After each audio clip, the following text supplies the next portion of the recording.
ผู้ให้ดูได้เว้ยเอาผู้ให้ดูได้เลยจะเข้าคนที่เลยแหละผู้ให้ดูหน้าเพิ่นเห็นคักอยู่อ่ะเห็นคักอยู่อ่ะยับเอาอีกนิดนึงก็ได้เด้อบ่เป็นหยังบ่เป็นหยังใช้เงินบ่ใช่ได้เลยลงมาใช้ของมีผู้เช่าของใครโคตรเองทอยชาไปใช่ใช่ฝึกคำมาแล้ว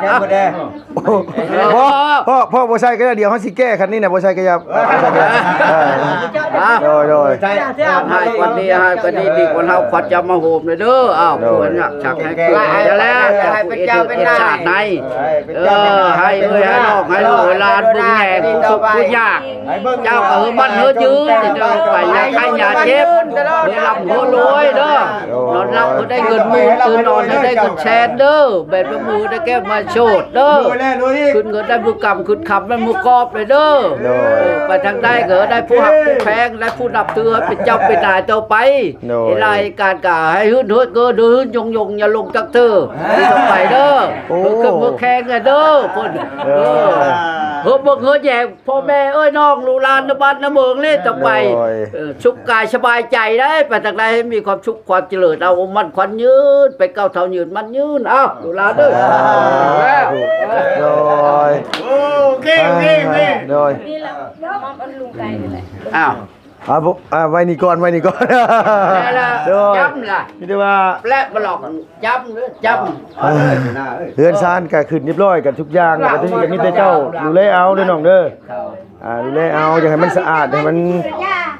อย่าให้มันงามนี่แหละก็เฮ็ดเอาตั้งเบียร์นี่แหละชื่อเบียร์เพิ่นว่าเบียร์ก็เบียร์โดยโดยนั่นเนี่ยแกะเบียร์แกะเบียร์บอกอย่างนี้ได้จอกเห็นจอกเลยจอกใครมาดูก็ได้เห็นจอกเพลงเลยโอ้ยเนาะได้ยินบ่พ่อตอนแรกว่าผู้สาวสิผูกแขนให้ก็อุตส่าห์เข้าไปแล้วมิดจิริ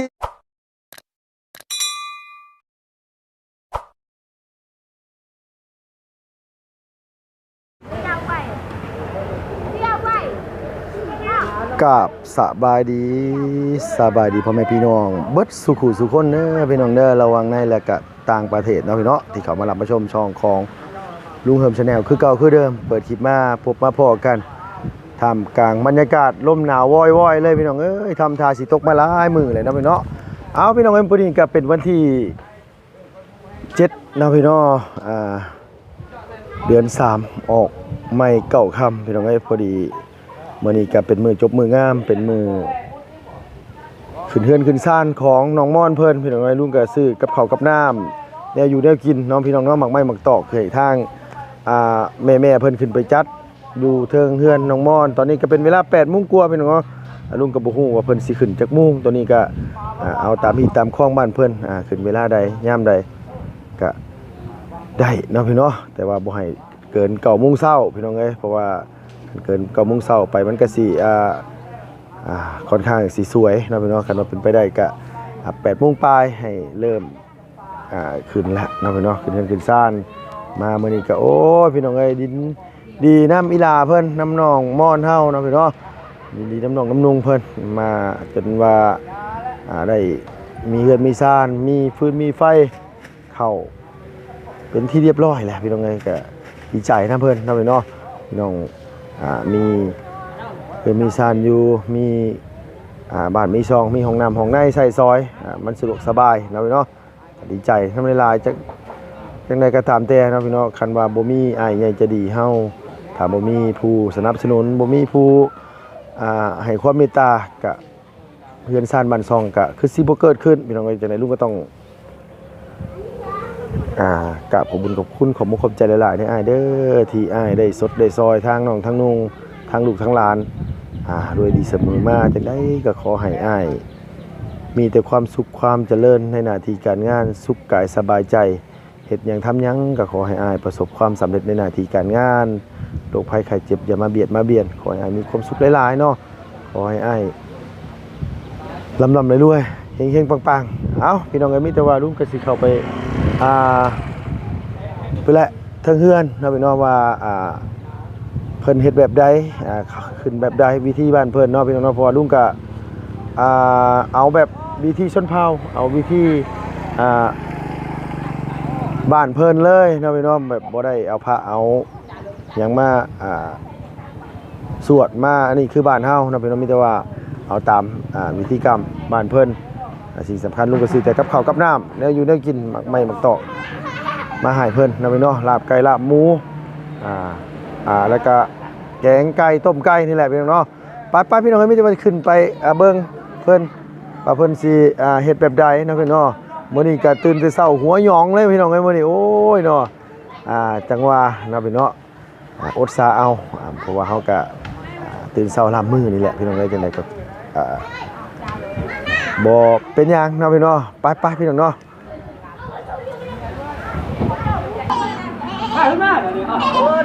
ไปพี่น้องเอ้ยมาเป็นที่เรียบร้อยโดยสบายดีเด้อบันส่วนไปพ่อปลาเส้นขึ้นถึงเฮือนเลยโดยมีแต่ว่าขึ้นไปน้ำกันนั่นแหละเดี๋ยวเฮาสิเอากับข้าวลงก่อนแป๊บนึงให้อยู่นึกกินลงก่อนเนาะเอาสบายดีเด้อแม่เด้อโดยอยู่ดีมีแห้งเจ้าพี่ทางพี่เพิ่นกำลังเฮ็ดหยังอยู่ล่ะบัดทีนี้เฮ้อแบบใช่ล่ะโอ้เอาสบายดีเด้อเจ้าเด้ออันนี้คือลาบไก่ลาบไก่ลาบแบบไหนลาบแบบดิบบ่ซุปตำลาโดยเอาสบายดีเด้อเด้อโดยเฮาซื้อแนวกินมาอยู่ในอันรถนะไปมีแต่ว่าไปเอาลงซอยกันไปเปล่าอยู่ว่ายอดเปล่าโดยในบ้านขึ้นไปเลยได้เด้อจังไดสบายดีเจ้าสบายดีโดยเอาลูกละสบายดีลูกละสบายดีป้าลูกแน่โดยอันนี้คือทางลูกไอ้สร้างพี่น้องเอ้ยเพิ่นไอ้สร้างเพิ่นบ่ได้มาไอ้สร้างเพิ่นไปขึ้นเฮือนอยู่เมืองพินอันนี้อันว่าโจมขึ้นไปเทิงเลยบ่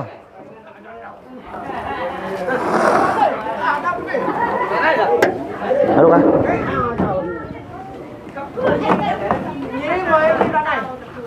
โดย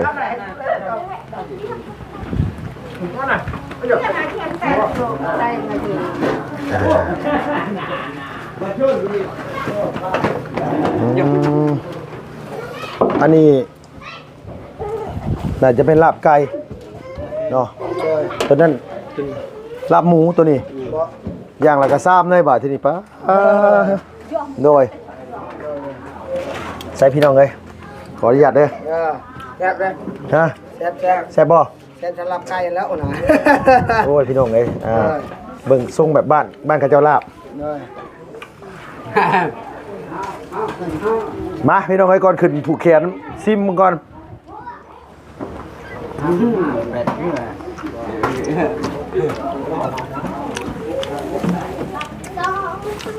นัว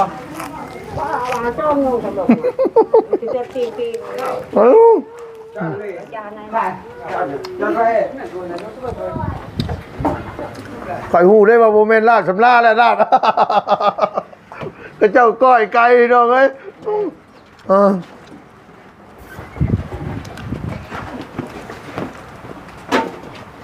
มีว่าผู้อยู่ข้างล่างเผาในเด้อเด้อโอ้บุมีคนเผาเนี่ยพอแห้งอีกเลยพี่น้องเอ้ยโดยอันนี้มันเรียบร้อยแล้วมันมีแต่ตักเรียบร้อยแล้วมีแต่ตักอย่างเดียวทุกอย่างเนาะโดยเดี๋ยวซีมันก่อน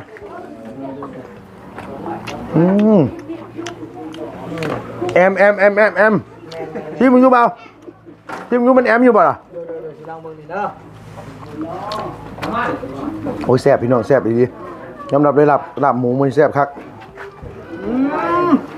แซ่บเบิ่งโอเคเนาะทั้งพวกอันเจ้าเจอันเฮ็ดให้อันป้าจะชอบบ่ล่ะโอ้เจ้าของเฮือนน่ะสบายดีเด้อน้องล่ะในกระเต้นตรงไหนโอ้มันใส่สินไหมได้พี่น้องเอ้ยมื้อนี้โอ้งามอ้อนี่เลิกงานแล้ว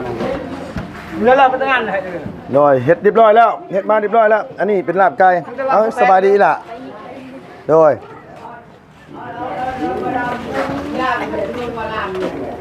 ไปมีแต่ว่าขึ้นทางเพื่อนก่อนเพียงเลยเดี๋ยวจะกินข้าวด้วยลูกเด้อ เดี๋ยวเพิ่นผูกแขนแล้วพวกหลานจังกินข้าวพร้อมเบาเด้อโดย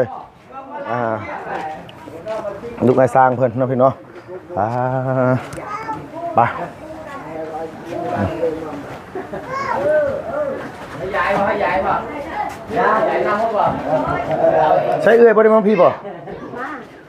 พาน้องก่อน โอ้เอ้าเพิ่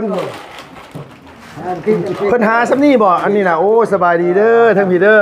ปาโดย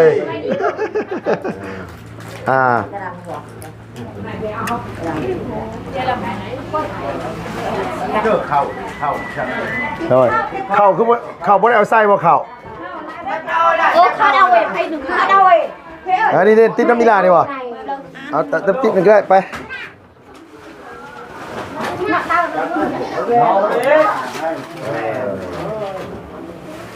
เนาะ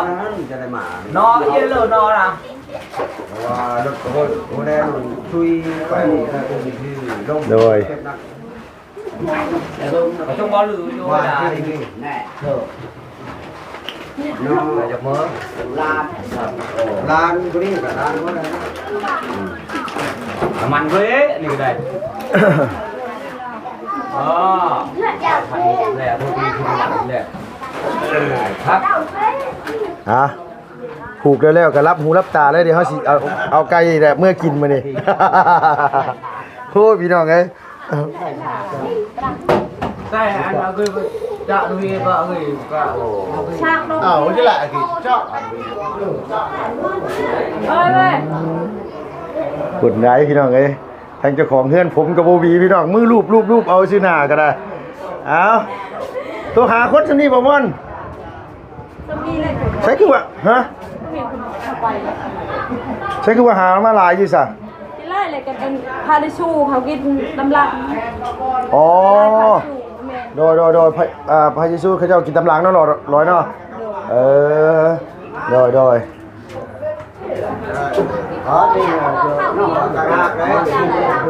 ช่างเขาเลยนะช่างเขาช่างแล้วยายังเขาดูเขาแล้วยาแล้วนี่เลยยาสร้างนะแล้วไปขึ้นเฮือนน้องเราอยู่เบื้องพินเพิ่นบ่ว่างมาเพิ่นก็เลยว่าพุ่นกับอันน้องชายเราขึ้นเฮือนเพิ่นก็เลยโทรบอกเขาได้ล่ะแล้วบอกว่าบ่เป็นหยังดอกเราว่ามีแต่ว่าไอ้สิไปขึ้นอยู่พุ่นก็บ่มีไผแล้วว่าเพิ่นก็เลยบ่ได้มาเอาคือคนคือหน่อยแท้กับข้าวเขาสั่งมาบักหลายนึงเนี่ยกับข้าวฮะแนวกินน่ะเขาเอาศาสนาบ้านนี่นะก็มาบ่ได้โอ้มีแต่ว่าเขาเจ้ามาน้ำหลังบ่แม่ดูว่าที่ใด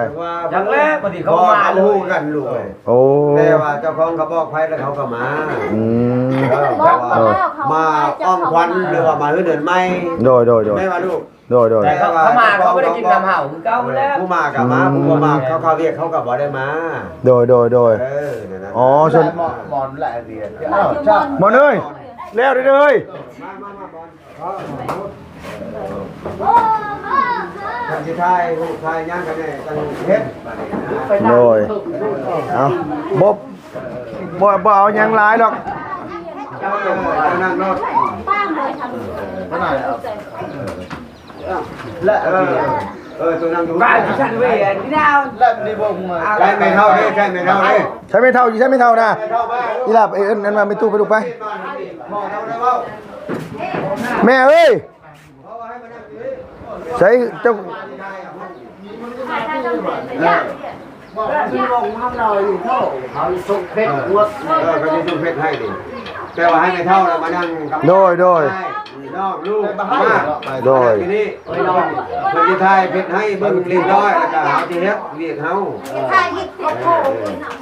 อย่างนั้นให้เราเดี๋ยวจะมาโหกันบ่ถ้าขึ้นมาแล้วไม่ตู้ขึ้นมาละจ้อมเป็นเขาไทยลูกคนจะได้พ้นงานไหมไปเข้าไปแม่เข้าไปนั่งได้พุ่นน่ะไม่เท่าขึ้นมาโดยนั่งกับมอนี่จะนั่งกับไก่มอนี่ไก่ลูกชาวน่ะเอามาเลยเอามาเลยได้ลูกแม่โดยเชื่อเลยว่าพอจัดให้ลูกโดยเชื่อเลยว่าพอจัดให้แม่นถึกแล้วโดยมีแต่ว่าให้ผู้ใหญ่ผู้ อาบุโชและผูกคอต่อแขนก่อนกับไผอันว่าอันนี้นี่แหละในบ้านบ่เอาแล้วผู้เฒ่าผู้แก่ก่อนเนาะมองง่ายๆก็คือผู้เฒ่าผู้แก่เอาประตูนะไปพ่อมาโดย มอบรถไปที่ไทยเอา โดย มอบรถอะไรอย่าไปเลยอย่าไปเลยเอา มาไป นั่นอย่าเก้อย่าเก้มองแล้วก็มีทั้งให้โอ้โจดดอกไม้ใส่ว่างอยู่เด้อไม่ให้ไม่เชื่ออะไรชวนการชวนจะได้ฮัลโหลการชวนระยะได้มองเรื่องบาปดีนะพี่บอกใจโอ้ยแล้วบอกไม่ต้นมาเรียกก็เอาโจวิอาไทยแล้วหาเงินบ่เห็นเลยบัดนี้หาเงินบ่เห็นแล้วพ่อยังหาบ่เห็นเฮาบ่ลืมเอามาเฮาน่ะเด้อมาเด้อแข็งนี่ เอาเมื่อยง่วงครับยาดีไก่กับปั้นเข้าใช่ไหมเนาะเข้าเนาะปั้นเข้าใช่เนาะโอ้ยไข่ติดข้าวเยอะกับใครเนี่ยแบบวิธีแบบง่ายๆเลยพี่น้องแบบแบบวิธีแบบบอดี้อันนี้นะพี่น้องขึ้นโจ้เลยโจ้อย่าคนตังวีจะโยโย่ได้ยังยินติเจ้าเจ้าทำไปเข้าส่วนลายเขาจะเป็นคิดเรียนพี่น้องเนาะที่ศาสนาศาสนาคิดพี่น้องเลยเขาเจ้าก็เลยบ่ได้มาในส่วนลายมีแต่คนเป็นถือพุทธถือผีกับบ่หลายพี่น้องมีเด็กๆน้อยๆเพิ่นก็เลยบ่หลายแต่ว่าคริสเตียนน่ะเพิ่นสิมาน้ำหลังว่าซั่นว่าแต่ว่าเฮาอันไหนบ่เดี๋ยวพาก่อนเอาเจ้าของเฮือนแล้วก่อนเอาเจ้าของเฮือนแล้วก่อนโดยเจ้านุ่มเพยมาเจาะเราเองเลิกไปจะชุบผู้เจาะอ้าวอยู่ดีมีแห่งเข้มแข็งจะดีต่อไปเด้ออยู่มันยาวยืนเด้อเก้าวันมาอยู่เต้าหุ่มเบิ่งลูกเบิ่งเต้าเบิ่งแม่ดีต่อไปหรือเบิ่งหัวหน้านี่แหละหัวหน้าไปช่วยโดยเอาเบิ่งดีๆได้บ่เด้อขี่รถผ่านไปผ่านมาก็ทักกันเด้อโมเมนต์ยางรถหัวเฮ็ดเฉยอยู่ได้เด้อเนาะโดยเนาะพ่อเนาะดอกด้วยใช่ดีดอกมวยเจาะสิได้ดอกมวยได้เจาะหมดแล้วยังโดยมาได้อารมณ์ลกแน่แหงเนี่ยจับอันนั้นแต่ใกล้โยให้โยสูงขึ้นว่าดิใกล้นี่สิแล้วแย่มาได้แล้วเนาะแย่มาได้ต้องมวยบ่เฮาสิเจาะหมดเอาไว้เจาะไปได้เอาเลยช้อนเนี่ยไม่ตา ใช่แย่ต้องตาเราที่มุดน้องหลังเนี่ยน้ำมันอ่ะจ้าอันไหนแย่มาได้บ่อันไหนบ่เฝ้าก็ได้ดอกเฮานะบ่เฝ้าก็ได้ดอกผ้ากันแล้วโดยหัวหน้ามันว่าเลยมาผ้ากันได้แล้วโอ้วันนี้เนี่ยสิได้เป็นมาฝ่ายผูกแขนน้ำมือสาวเนาะยังไม่ได้มีผู้สาวผูกแขนเขาได้ไหมเฮ้ยนี่แหละโดยเอามีแต่คนหล่อๆมันได้โปได้เด้ออยู่ได้นี่เราบอกได้เอ็งเลยเถอะบาคนลาวเลยเข้าหัวต้มไตเนื้อตาทั้งคืนเองแกงอ้าวแต่เข้าอยู่มายืนอ้าวผู้แฮปปี้นี่บอกมาเอาให้ขอยัดจับเขาเลยโดยว้าวผู้แฮดูได้เว้ยเอาผู้แฮดูได้แล้วจะเข้าคนที่เลยแหละผู้แฮดูหน้าเพิ่นเห็นคักอยู่ยับเอาอีกนิดนึงก็ได้เด้อโดยเ บ่เป็นหยังบ่เป็นหยัง ใช้เงิน บ่ใช่ใช่โดย ลืมลบมาใช้ของผู้เช่าของใครกดเองถอยตามไปใช่สิฝึกคำว่าแล้วพ่อบ่ใช่ก็เดี๋ยวเฮาสิแก้คันนี้น่ะบ่ใช่ก็อย่าโดยให้วันนี้ดีกว่าเฮาขวัญจะมาโหมเลยเด้ออ้าวควรชักให้เกิดจะแล้วให้พระเจ้าเป็นชาติในให้ให้นอกให้ลูกหลานบุญแห่ผู้สุขผู้ยากเจ้าก็บ้านเฮอยืนจะเดินไปอย่าใครอย่าเจ็บเดี๋ยวรับหัวรวยเด้อนอนรับก็ได้เงินมือคืนนอนได้เงินแชร์เด้อเบ็ดมือได้แก้มาโชดเด้อขึ้นเงินได้มือกำขึ้นคำได้มือกอบเลยเด้อไปทางได้เกิดได้ผู้หักผู้แพงได้ผู้นับถือเป็นเจ้าเป็นนายเจ้าไปรายการกาให้หื้นหื้นเกิดหื้นยงอย่าลงจักเธอที่ต้องไปเด้อขึ้นมือแข้งเด้อคนเฮ้ยเฮ้ยแย่พ่อแม่เอ้ยน้องลูกหลานบ้านน้ำเมืองเล่นต่อไปสุขกายสบายใจได้ไปทางใดให้มีความสุขความเจริญเอามันควันยืนไปเก้าเท่ายืนมันยืนเอาลูกหลานเด้อโดยนี่แหละมอมอันลุงไก่นี่แหละอ้าวไว้นี่ก่อนแล้วจำล่ะนี่ว่าแปลกบ่หลอกจเรือนซานก็ขึ้นเรียบร้อยกันทุกอย่างแล้วก็ที่นี่ก็มีแต่เจ้าดูแลเอาเด้อน้องเด้อดูแลเอาอย่าให้มันสะอาดให้มันอย่าให้มันงามนี่แหละก็เฮ็ดเอาตั้งเบียร์นี่แหละชื่อเบียร์เพิ่นว่าเบียร์ก็เบียร์โดยโดยนั่นเนี่ยแกะเบียร์แกะเบียร์บอกอย่างนี้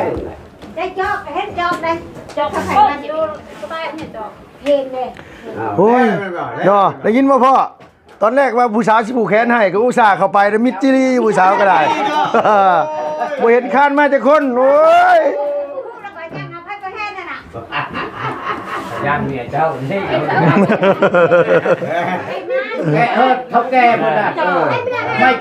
มาจำโยงแล้วไปหลอกหน้าเมียเนี่ยไปแล้วเจ้าเมียเอาไปจับหน่อยไม่ได้ของหายตาเข้านั่งจับมันเขาก็จะเบิ่งที่ของเฮาแล้วแหละแม่นล่ะตายเอาล่ะโดยนี่ก็เลยนี่ก็จะไปให้นี่แม่มิดเลยจนชอบนึงมิดตัดลงง่ายใส่มือดึกกับยืนเติมเนี่ยได้พอตัดเราก็ยังล้นอย่างชอบเยอะยังมาลองเองไงล่ะcái thế cái mùi cái đó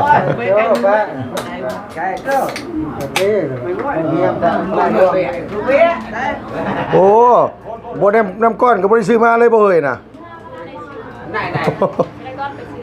อันนี้ให้อ้ายแล้วจังได๋ให้อ้ายเราไปซื้อก็ได้น้ำก้อนฮะงวดจิดูงวดเลยพี่ปลาโอ้ได้งวดคืองวดมือบ่ดอกเบียร์พี่เย้โอเคนี่ละกระชาบ่นี่ชา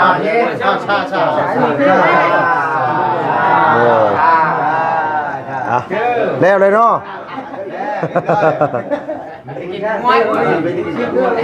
มีแต่กินมวนแล้วบัดนี้เนาะเป็นบ่บ่พ่อแล้วก็มีแต่กินมวนบ่บัดนี้น่ะเลยจ้าได้กันนั่นเอานั่นเอาแม่เอาตัวนี่กันไหนกันไหนน่ะกันไหนได้จะให้ตะไคร้หรอได้เอาเลยจ้าสามคนคุณน้อยหมดใช่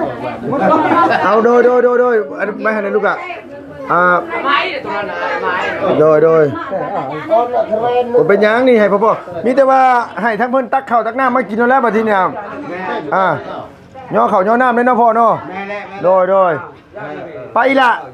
ผู้สาวน้องมาพี่เนี่ยไปบ้านวัดไปตักกับข้าวช่วยอ้ายหน่อยไปมาลูกหลานเฮาหมดแหละเอาแล้วพี่น้องเอ้ยบัดนี้เนาะฮอดเวลากินเด้พี่น้องเอ้ยหิวข้าวเลยลุงก็ได้ให้น้องเพิ่นนั้นว่ามาเริ่มเลย โดยไอ้น้ำแกงนะในถุงนะโถกชนิดนู้นโดยน้ำแกงเจ้าน้ำต้มนี่แหละน้ำนี่แหละ เจาะไปเลยกินเลยอันนี้เล็บดีจะนอนก้อนไหนมันมดนี่ก้อนนี่ทอกเลยเนาะโดยเจาะไปดีกว่า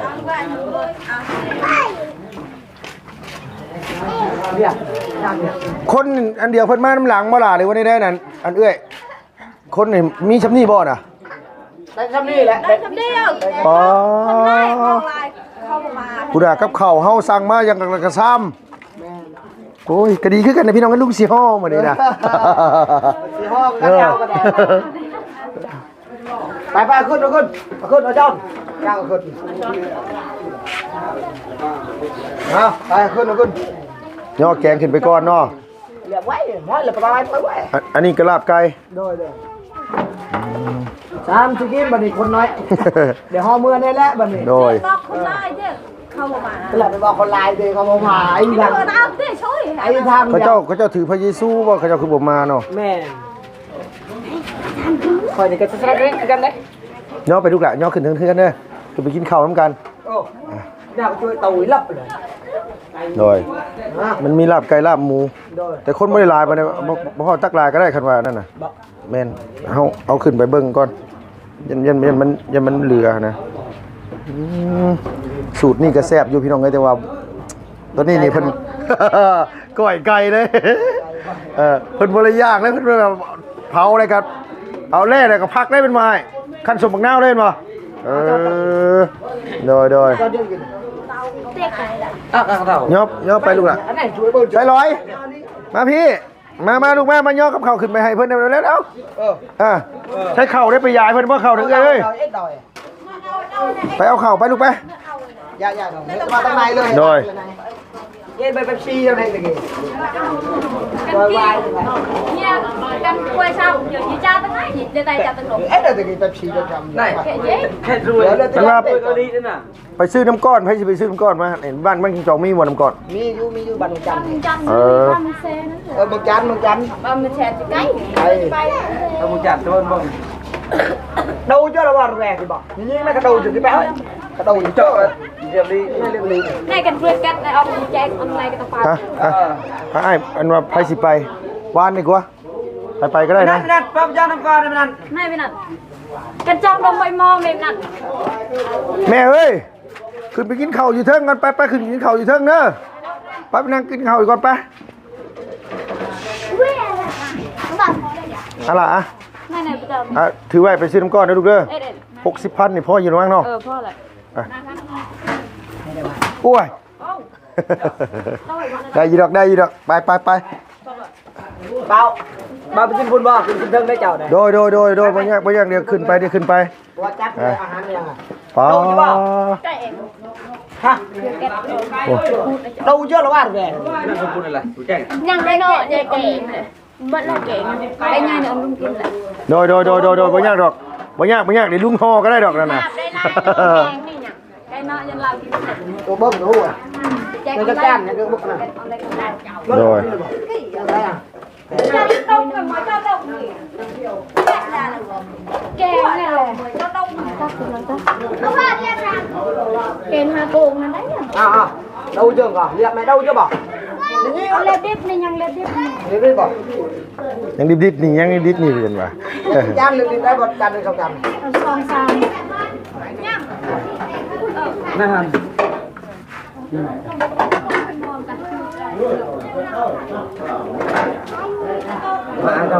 bà cho như vậy bà cùng một bật đâu máy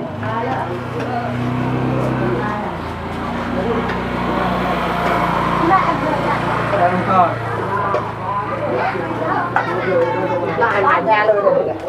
tạo nào vậyพี่น้องเอ้ยมีแต่ว่าสิขึ้นไปเบิ่งอันนี้ไปพี่น้องเอ้ยขึ้นไปแม่มากินข้าวจะโดยขึ้นจะโดยไปมาลูกหลานล้างมือเลยแล้วมาพี่มาบงกันลูกได้ยังไม่มาบงเอาบวงไม่จะบวงยางเลยเฮ้ยไปเอาไปนี่รถได้ปะ อยู่ไหนฮะ หักเด้อันนั้นลูกอามาเฮานั่นน่ะเกี่ยวมาเขาก็สิ พี่น้องเอ้ยเนาะสำหรับคลิปนี้ก็กินข้าวกินน้ำก่อนไม่แต่ว่าถ้าติดตามอีกโดยเอาโดยเอาเลยพ่อเอาเลยเอาอิ่มก่อนนะครับเดี๋ยวสิกินข้างนอกก็ได้ดอกเดี๋ยวเจ้าเอา ชมัคคี โดยกินสามัคคีหักแพงให้เด็กน้อยไปซื้อน้ำก้อนอยู่โดยแซ่บอยู่บ่แอมเนาะโดย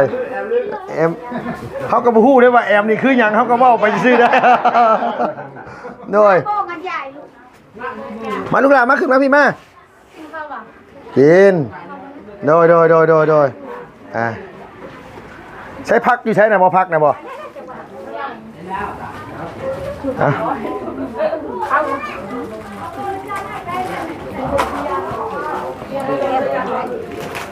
โอ้บ่ต้องเป็นระเบียบปานนั้นเลยร้อยนั่งตีตะหมาดใส่รถนั่ง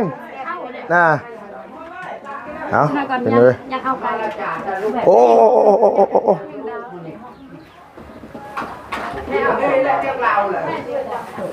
เอามาเลยค่ะเอาทางการนะ โอเคฉันเนาะมีแต่ว่าสิกินข้าวก่อนพี่น้องเอ้ยพักนั้นซื้อมาหลายอยู่เลยคือเอามาหน่อยแทบโอเคไม่เต็มกินข้าวก่อนเนาะม่อนเอาถุงพักขึ้นมาโน่นไปไหนน้องโดยมีแต่ว่ากินข้าวกินน้ำก่อนพี่น้องเอ้ยสำหรับคลิปนี้ก็ลุงก็ขออนุญาตจบคลิปก่อนเนาะพี่น้องจังได๋ก็อันนี้เด้อมีแต่ว่าสิให้ม่อนขอบคุญขอบคุณเพิ่นก่อนกินข้าวกินน้ำแล้วสิต่ออีกคลิปที่2เนาะพี่น้องเอาไปแล้วพี่น้องเอ้ยคลิปนี้บ๊ายบายสบายดีเด้อเพิ่นเด้อ